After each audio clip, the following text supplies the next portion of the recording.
दोस्तों आज हम लोग इस वीडियो में पंचवर्षीय योजना के समयावधि, मॉडल और उद्देश्य को ट्रिक के माध्यम से याद करने वाले हैं। इससे पहले मैंने पंचवर्षीय योजना को डिटेल में आपको पढ़ा दिया है, तो अगर आपने अभी तक उस वीडियो को नहीं देखा है तो उसकी लिंक आपको कमेंट बॉक्स में पिन की हुई मिल जाएगी, आप वहां से उस वीडियो को देख सकते हैं। तो देरी ना करते हुए चलिए इस वीडियो को शुरू करते हैं। तो सबसे पहले हम लोग बात कर लेते हैं पंचवर्षीय योजना के समयावधि की। तो जैसे कि आपको पता है कि पहली पंचवर्षीय योजना कब से चली, 1951 से, और नाम से स्पष्ट हो रहा है कि पंचवर्षीय योजना यानी 5 साल चलेगी। तो पंचवर्षीय 5 साल चलेगी तो 51 से 56 तक। अब अगर आपको ये याद नहीं है कि पहली पंचवर्षीय योजना 1951 से चली, तो आपको पता है आज़ादी कब मिली, 1947 से।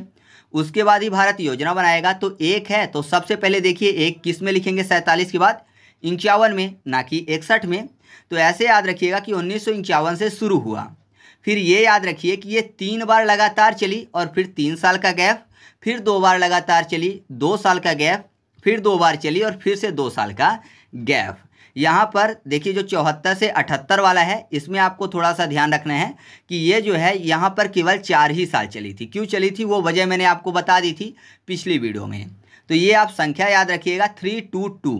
3 बार चली, 3 साल का गैप, 2 बार चली, 2 साल का गैप, फिर से 2 बार चली और फिर से 2 साल का गैप, और उसके बाद रेगुलर चलती रही। तो आप ऐसे इसके समयावधि को आसानी से याद रख सकते हो।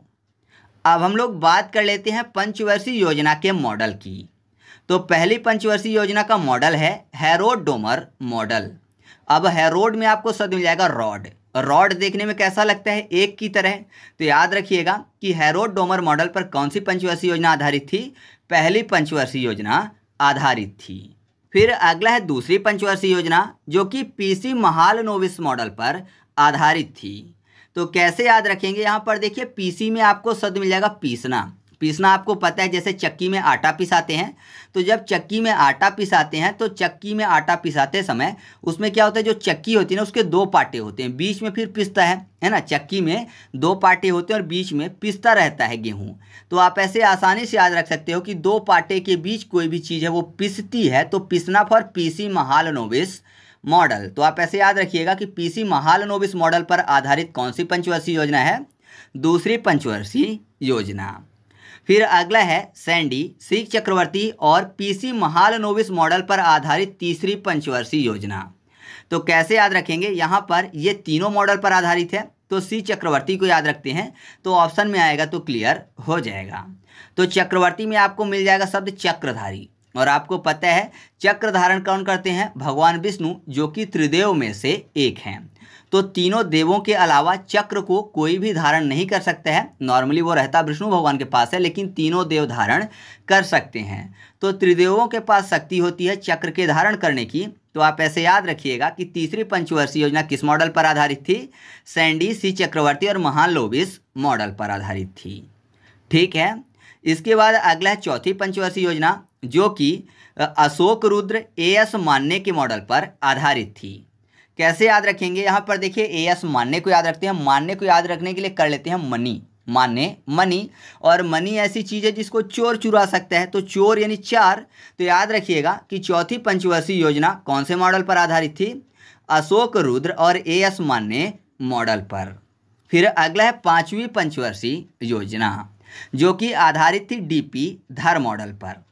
कैसे याद रखेंगे, यहाँ पर देखिए धर को याद करने के लिए कर लेते हैं मारधाड़। ठीक है, मार धड़ धार, ठीक है। तो मारधाड़ की बात हो रही है। मारधाड़ करना मतलब किसी को पंच भी मार दिया जा सकता है। पंच मारना, मारधाड़ करना है तो पंच फॉर 5।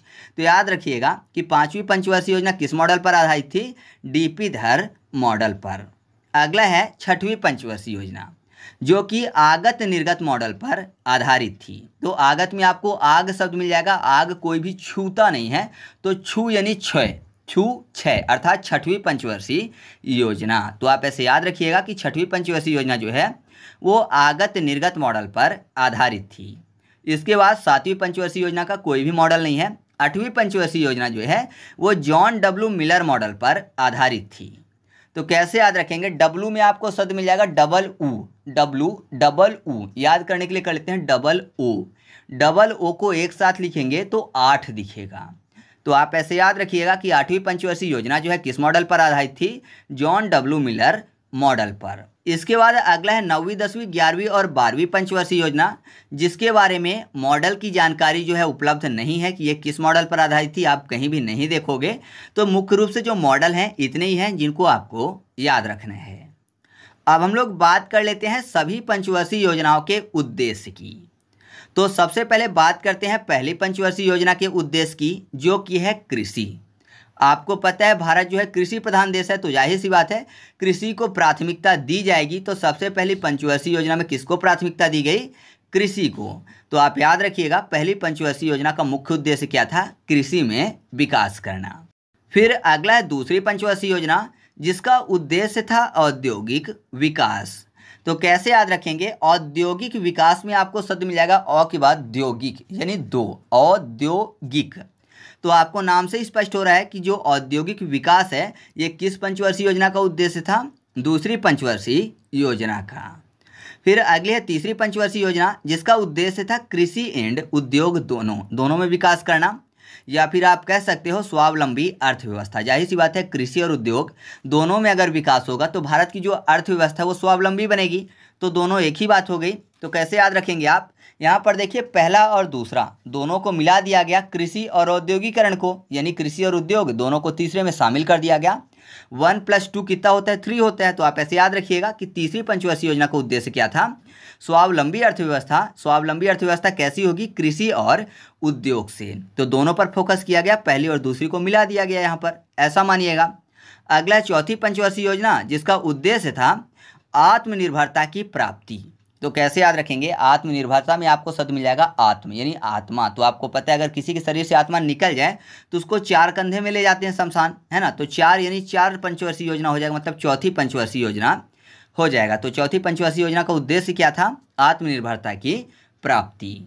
फिर अगला 5वीं पंचवर्षीय योजना, जिसका उद्देश्य था गरीबी उन्मूलन। गरीबी को अगर इंग्लिश में लिखेंगे तो क्या लिखेंगे? जी से, है ना। GARI या फिर REEBEE कर सकते हैं, ठीक है। तो कोई दिक्कत नहीं है। तो जी से स्टार्टिंग होगी, तो जी जो है उल्टा 5 जैसा दिखेगा। तो आप ऐसे याद रखिएगा कि जो 5वीं पंचवर्षीय योजना है उसका उद्देश्य क्या है? गरीबी उन्मूलन है। 6वीं पंचवर्षीय योजना का उद्देश्य रोजगार का सृजन करना। तो आपको पता है अगर रोजगार सबको मिल जाए तो अच्छी बात है। अच्छी में आपको 6 शब्द मिल जाएगा, मतलब 6। या फिर ऐसा मानिए कि रोजगार में आपको शब्द मिल जाएगा रोज। और रोज किसको दिया जाता है? जो इंसान को अच्छा लगता है ना। तो अच्छा, ठीक है। तो आप ऐसे याद रखिएगा 6वीं पंचवर्षीय योजना का उद्देश्य क्या है? रोजगार का सृजन करना। अगला है 7वीं पंचवर्षीय योजना, जिसका उद्देश्य है रोजगार, शिक्षा और जन स्वास्थ्य। तो इसको याद रखते हैं जन स्वास्थ्य से। स्वास्थ्य में आपको शब्द मिल जाएगा 7, स्वास्थ्य 7, दोनों मैच करता है। तो ऑप्शन में आएगा तो क्लियर हो जाएगा कि रोजगार, शिक्षा और जन स्वास्थ्य किस पंचवर्षीय योजना का उद्देश्य है? 7वीं पंचवर्षीय योजना का। अगला है 8वीं पंचवर्षीय योजना, जिसका उद्देश्य है मानव संसाधन का विकास करना। तो मानव संसाधन में आपको शब्द मिल जाएगा मानव और धन। तो अगर कोई मानव को धन देगा तो मानव धन कहाँ पकड़ेगा? हाथ में, है ना। अगर कोई धन दे रहा है तो हाथ फैला लेगा, तो हाथ यानी 8। तो याद रखिएगा कि 8वीं पंचवर्षीय योजना का उद्देश्य क्या है? मानव संसाधन का विकास। 9वीं पंचवर्षीय योजना का उद्देश्य है न्यायपूर्ण वितरण एवं समानता। तो न्याय में आपको शब्द मिल जाएगा नाव, ठीक है। न्याय, नाव, ठीक है, दोनों मैच करेगा ना, नाव और न्याय। तो याद रखिएगा 9वीं पंचवर्षीय योजना का उद्देश्य क्या है? न्यायपूर्ण वितरण एवं समानता, ठीक है। नेक्स्ट है 10वीं पंचवर्षीय योजना, जिसका उद्देश्य है सामाजिक न्याय व समानता। कैसे याद रखेंगे? सामाजिक न्याय की बात हो रही है। तो समाज में न्याय कब रहेगा? जब सभी वर्ग बराबर हों। आपको पता है अभी क्या है, कुछ वर्गों के पास बहुत ज़्यादा पैसा है, कुछ लोग जो हैं बहुत गरीब हैं। तो जाहिर सी बात है जो गरीब हैं वो दास बन के रहते हैं, यानी नौकर बन के रखते हैं। तो नौकर बन के रहते हैं तो समाज में न्याय नहीं है, बराबर होंगे तब न्याय होगा। तो दास बन के रहते हैं, नौकर, दास, दास फॉर 10। तो आप ऐसे याद रखिएगा 10वीं पंचवर्षीय योजना का उद्देश्य क्या है? सामाजिक न्याय व समानता, ठीक है। अगला है 11वीं पंचवर्षीय योजना, जिसका उद्देश्य है तीव्रतम व समावेशी विकास। तो तीव्रतम मतलब जोर से, है ना। तीव्र मतलब जोर, तो आपको पता है तेज, जोर सब यही बोलते हैं। तो जोर मतलब जोरा यानी 11। तो तो याद रखिएगा जो 11वीं पंचवर्षीय योजना है उसका उद्देश्य क्या है, तीव्रतम व समावेशी विकास है। अब लास्ट बचता है 12वीं पंचवर्षीय योजना जिसका उद्देश्य है त्वरित समावेशी विकास। तो त्वरित में अगर ता को हटा दें वा से तो क्या हो जाएगा, वरित, वारी यानी वारा, ठीक है, वारा 12। तो आप ऐसे याद रखिएगा 12वीं पंचवर्षीय योजना का उद्देश्य क्या है, त्वरित समावेशी विकास है। तो इस तरीके से हम लोगों ने सभी पंचवर्षीय योजनाओं को डिटेल में भी देखा और ट्रिक के माध्यम से भी उनके समयावधि, मॉडल और उद्देश्य को देखा। अब हम लोग एक छोटा सा एमसीक्यू टेस्ट सॉल्व कर लेते हैं। तो पहला क्वेश्चन आपके सामने है कि पहली पंचवर्षीय योजना किस मॉडल पर आधारित थी। तो सही जवाब क्या है, option number 1 Herald Domar model पर, क्योंकि मैंने आपको बताया था रॉड कैसा दिखते हैं, एक की तरह। तो ये तो आपको याद हो गया है, ठीक है। अगला क्वेश्चन है भाखड़ा नांगल जो परियोजना है किस पंचवर्षीय योजना पर शुरू की गई। तो इसका सही जवाब क्या है, इसका सही जवाब है ऑप्शन नंबर सी, यानी प्रथम पंचवर्षीय योजना के समय। प्रथम पंचवर्षीय योजना के समय भाखड़ा नांगल, नांगरजू सागर बांध, हीराकुंड बांध, मेट्टूर बांध और दामोदर घाटी परियोजना की शुरुआत की गई थी। उसके अलावा मैंने आपको बताया था कि 5 IIT भी शुरू किए गए थे, ठीक है। नेक्स्ट क्वेश्चन है कि दुर्गापुर संयंत्र जो है किस पंचवर्षीय योजना के समय स्थापित किया गया था। तो इसका सही जवाब क्या है, ऑप्शन नंबर ए है, यानी दूसरी पंचवर्षीय योजना। दूसरी पंचवर्षीय योजना जिसका समय 1956 से 64 का था। कौन से मॉडल पर आधारित थी, महालनोबिस मॉडल पर। तो उसमें क्या किया गया था, भिलाई, दुर्गापुर और राउरकेला इस्पात संयंत्र स्थापित किया गया था। तो ये भी आपको याद है, कोई दिक्कत नहीं है। अब नेक्स्ट क्वेश्चन है कि भारत में पहली बार रुपए का अवमूल्यन किस पंचवर्षीय योजना में किया गया था। तो सही जवाब क्या है, ऑप्शन नंबर सी, यानी तीसरी पंचवर्षीय योजना। आपको पता है कि 1966 में रुपए का पहली बार अवमूल्यन किया गया था, ठीक है। तो सही जवाब क्या है, 1966। उसके अलावा क्या क्या कार्य किया गया था, तो मैंने आपको बताया था Bokaro iron and steel company की स्थापना की गई थी रूस की मदद से। UTI की स्थापना की गई थी, यूनिटी ट्रस्ट ऑफ इंडिया की। IDBI यानी industrial development bank of India की। फिर उसके अलावा FCI मैंने आपको बताया था, मतलब भारतीय खाद्य निगम बताया था, तो उसकी भी स्थापना की गई थी, ठीक है। तो ये आपको याद है, दिक्कत नहीं है। अगला क्वेश्चन है कि भारत की सबसे असफल पंचवर्षीय योजना कौन सी थी। तो सही जवाब क्या है, ऑप्शन नंबर सी ही, यानी तीसरी पंचवर्षीय योजना। असफलता के कारण मैंने आपको बताए थे क्या क्या थे, 1962 में भारत चीन युद्ध, 1965 का भारत पाकिस्तान युद्ध और 1965-66 में भारत में सूखा भी हुआ था। इस कारण से जो तीसरी पंचवर्षीय योजना थी वो काफ़ी ज़्यादा असफल रही थी। और जो तीसरी पंचवर्षीय योजना है वो किस मॉडल पर आधारित थी, तो मुख्य रूप से अगर उसकी बात करें तो वो जे सैंडी, चक्रवर्ती और महालनोबिस मॉडल पर आधारित थी, ठीक है। नेक्स्ट क्वेश्चन है कि भारत में पहली बार गरीबी हटाओ या फिर गरीबी उन्मूलन का नारा किस पंचवर्षीय योजना में दिया गया था। तो सही जवाब क्या होगा, ऑप्शन नंबर ए होगा, यानी 5वीं पंचवर्षीय योजना। 5वीं पंचवर्षीय योजना जो कि केवल 4 साल चली थी, उसी के अंतर्गत गरीबी हटाओ का नारा भारत में पहली बार दिया गया था, ठीक है। अगला क्वेश्चन है कि 8वीं पंचवर्षीय योजना किस मॉडल पर आधारित थी।